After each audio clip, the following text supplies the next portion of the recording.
Hey guys, figured I'd do an update on my build. Just let me put this away somewhere here. Okay, so I went ahead and reinstalled after repairing the regulator. I ended up putting a RC jack on it. This way, if I have an issue with it in the future, I can just basically swap that out and change it out. This can probably come off because now it's glued. It's not going anywhere. I went and glued the 12 volt to 5 volt regulator underneath it, and that's coming around plugged into the Arduino, whatever you want to call it. And then I got the extra jack over here for charging my phone or whatever I need it for. I'm going to see if I can actually find or 3D print a plug just to cover that, cover it up, keep the moisture out. I went and DIY'd a sensor for the speedo for the Arduino to read, which is actually working.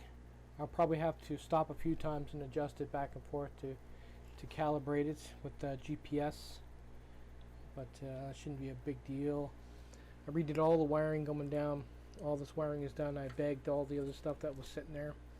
Still got a little bit of stuff here to deal with. Nothing big or major. Oh, I didn't know if I mentioned that or not, but there actually is a blade fuse in there for the regulator as well. I tried painting it, but I ran out of paint, so it's not totally black.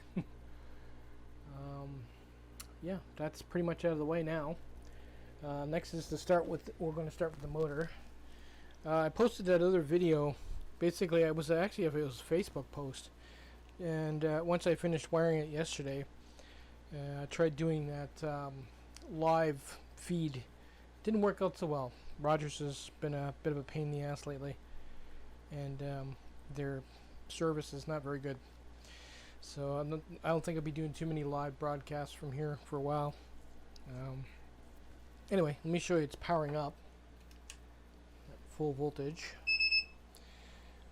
There you go, 87 volts, and there's the speedo.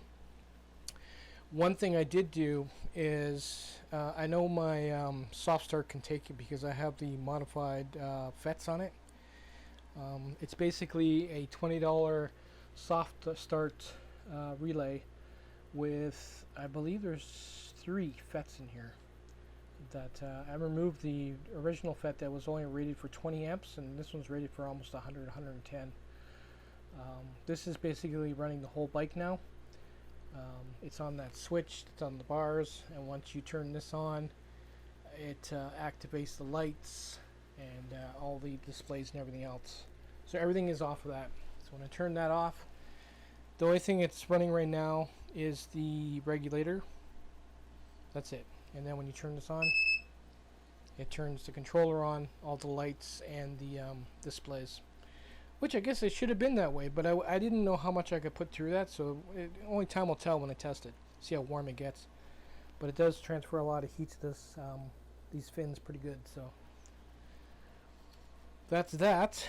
Next on the agenda is the motor. Like I said, we'll pull it off. We'll take a drill bit and we'll center tap it. We'll measure it with a piece of tape so we don't go past the center of the motor.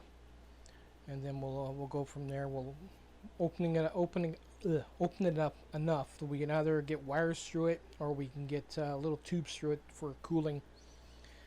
But hopefully next week we'll do that. I was hoping I could take it for a ride, but even today the weather is piss poor. It's windy. There's wet leaves blowing everywhere. It's warm. But no, I'm worried about the leaves. If anybody's ever been on the bike and you hit a bunch of wet leaves taking a corner, you know what I'm talking about.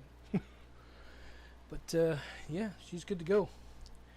No more wiring videos for a while. Later, guys.